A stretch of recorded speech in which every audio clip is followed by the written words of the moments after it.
Book 3. The Fascination. Chapter 6. Yeobright Goes, and the Breach is Complete.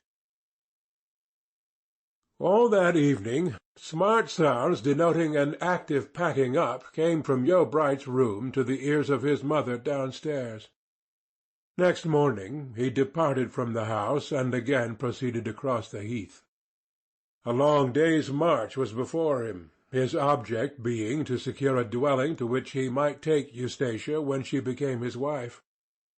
Such a house, small, secluded, and with its windows boarded up, he had casually observed a month earlier, about 2 miles beyond the village of East Egdon, and 6 miles distant altogether, and thither he directed his steps to-day.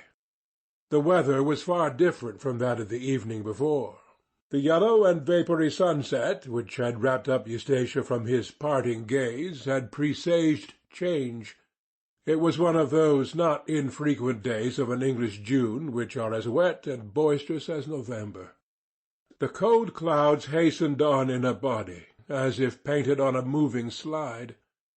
Vapours from other continents arrived upon the wind, which curled and parted round him as he walked on. At length Clem reached the margin of a fir and beech plantation that had been enclosed from heath land in the year of his birth. Here the trees, laden heavily with their new and humid leaves, were now suffering more damage than during the highest winds of winter, when the boughs are especially disencumbered to do battle with the storm. The wet young beeches were undergoing amputations, bruises, cripplings, and harsh lacerations, from which the wasting sap would bleed for many a day to come, and which would leave scars visible till the day of their burning. Each stem was wrenched at the root, where it moved like a bone in its socket, and at every onset of the gale convulsive sounds came from the branches, as if pain were felt. In a neighbouring brake a finch was trying to sing, but the wind blew under his feathers till they stood on end, twisted round his little tail, and made him give up his song. Yet a few yards to Yeobright's left, on the open heath, how ineffectively gnashed the storm! Those gusts which tore the trees merely waved the furze and heather in a light caress. Egdon was made for such times as these. Yeobright reached the empty house about midday. It was almost as lonely as that of Eustacia's grandfather, but the fact that it stood near a heath was disguised by a belt of firs which almost enclosed the premises. He journeyed on about a mile further to the village in which the owner lived, and returning with him to the house, arrangements were completed, and the man undertook that one room at least should be ready for occupation the next day. Clem's intention was to live there alone until Eustacia should join him on their wedding day. Then he turned to pursue his way homeward through the drizzle that had so greatly transformed the scene. The ferns, among which he had lain in comfort yesterday, were dripping moisture from every frond, wetting his legs through as he brushed past, and the fur of the rabbits leaping before him was clotted into dark locks by the same watery surrounding. He reached home damp and weary enough after his 10-mile walk. It had hardly been a propitious beginning, but he had chosen his course, and would show no swerving. The evening and the following morning were spent in concluding arrangements for his departure.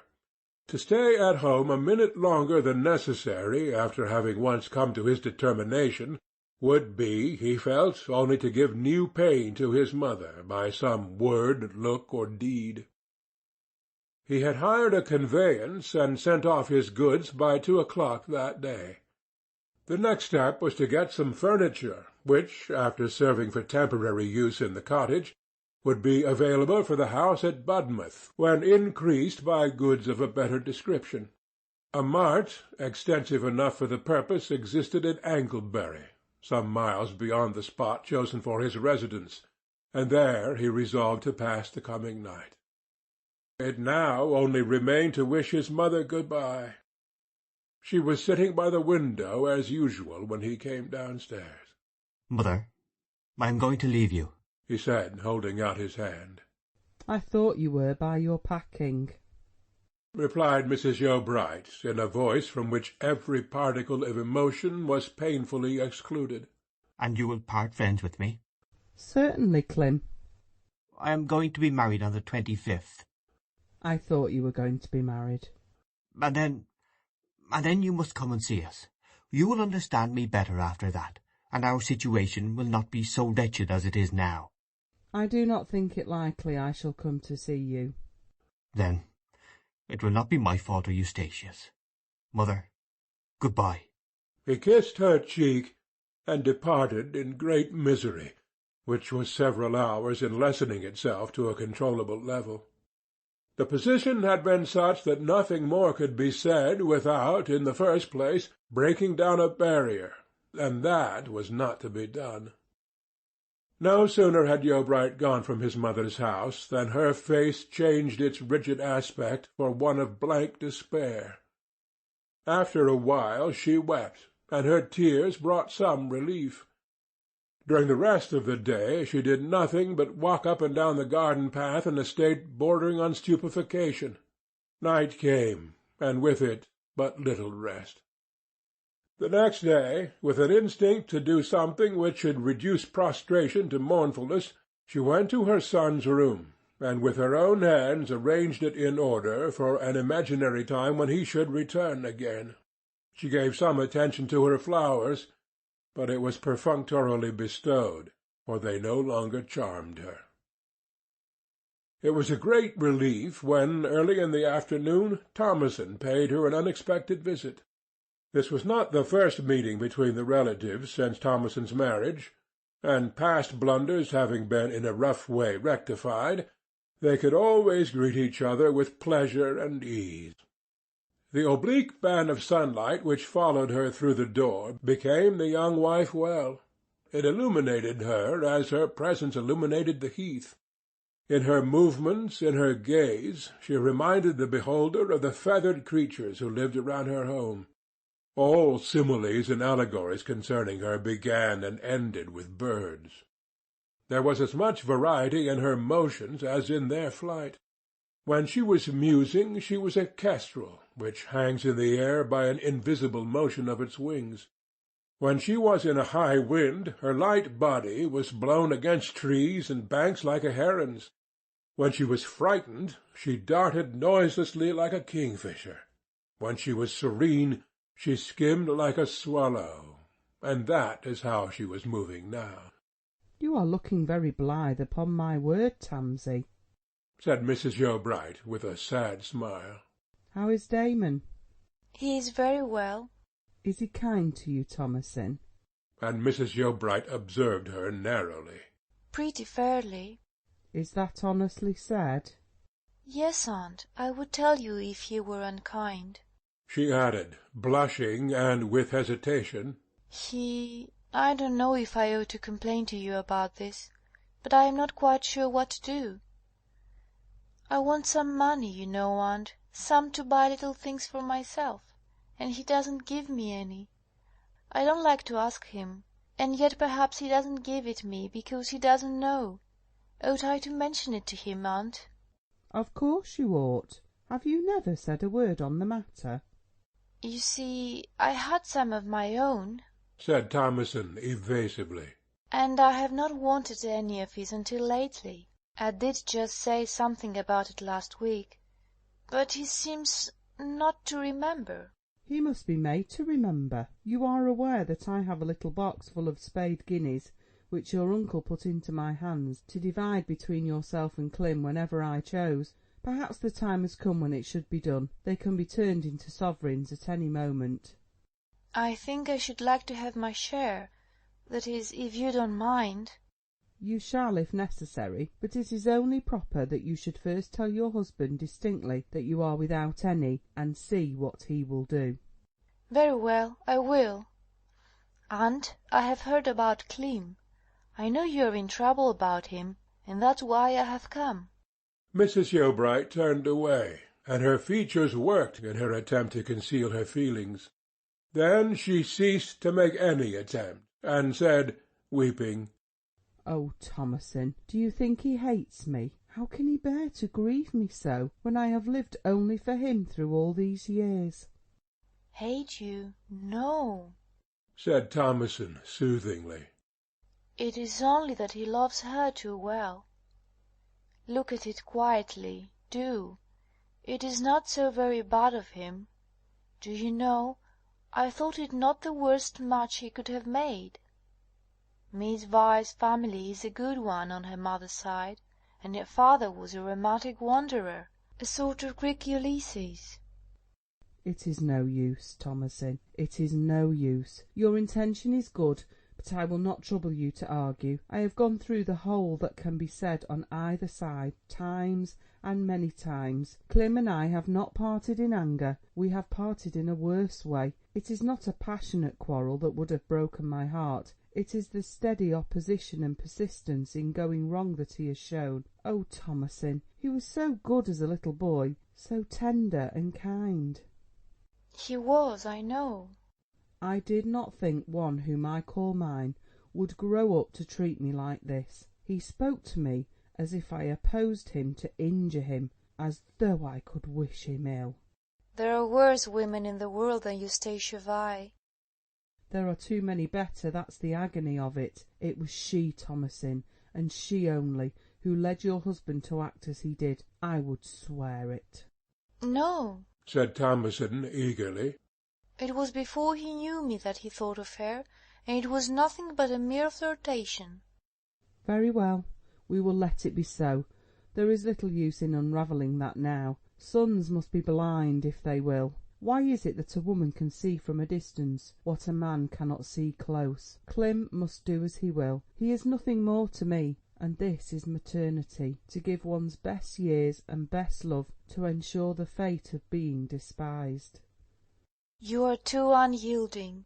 Think how many mothers there are whose sons have brought them to public shame by real crimes before you feel so deeply a case like this." "Thomasin, don't lecture me. I can't have it. It is the excess above what we expect that makes the force of the blow, and that may not be greater in their case than in mine. They may have foreseen the worst. I am wrongly made, Thomasin," she added, with a mournful smile. "Some widows can guard against the wounds their children give them, by turning their hearts to another husband and beginning life again. But I always was a poor, weak, one-ideaed creature. I had not the compass of heart, nor the enterprise for that. Just as forlorn and stupefied as I was when my husband's spirit flew away, I have sat ever since, never attempting to mend matters at all. I was comparatively a young woman then, and I might have had another family by this time, and have been comforted by them for the failure of this one son." "It is more noble in you that you did not." "The more noble, the less wise." "Forget it and be soothed, dear aunt, and I shall not leave you alone for long. I shall come and see you every day." And for 1 week Thomasin literally fulfilled her word. She endeavoured to make light of the wedding, and brought news of the preparations, and that she was invited to be present. The next week she was rather unwell, and did not appear. Nothing had as yet been done about the guineas, for Thomasin feared to address her husband again on the subject, and Mrs. Jobright had insisted upon this. One day, just before this time, Wildeve was standing at the door of the Quiet Woman. In addition to the upward path through the heath to Rainbarrow and Mistover, there was a road which branched from the highway a short distance below the inn, and ascended to Mistover by a circuitous and easy incline. This was the only route on that side for vehicles to the captain's retreat. A light cart from the nearest town descended the road, and the lad who was driving pulled up in front of the inn for something to drink. "You come from Mistover?" said Wildeve. "Yes. They're taking in good things up there. Going to be a wedding."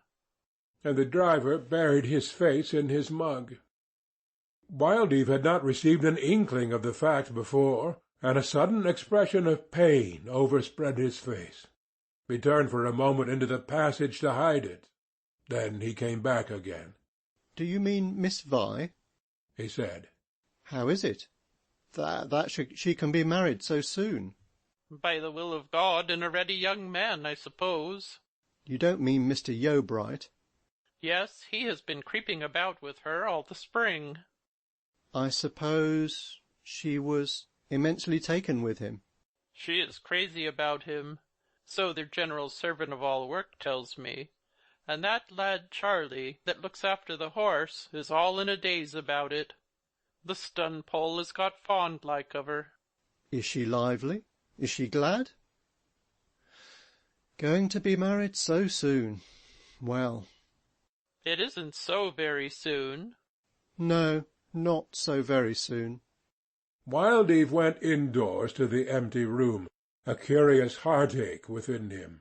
He rested his elbow upon the mantelpiece and his face upon his hand. When Thomason entered the room he did not tell her of what he had heard. The old longing for Eustacia had reappeared in his soul, and it was mainly because he had discovered that it was another man's intention to possess her. To be yearning for the difficult, to be weary of that offered, to care for the remote, to dislike the near, it was Wildeve's nature always. This is the true mark of the man of sentiment. Though Wildeve's fevered feeling had not been elaborated to real poetical compass, it was of the standard sort. His might have been called the Rousseau of Egdon. End of Book 3, Chapter 6.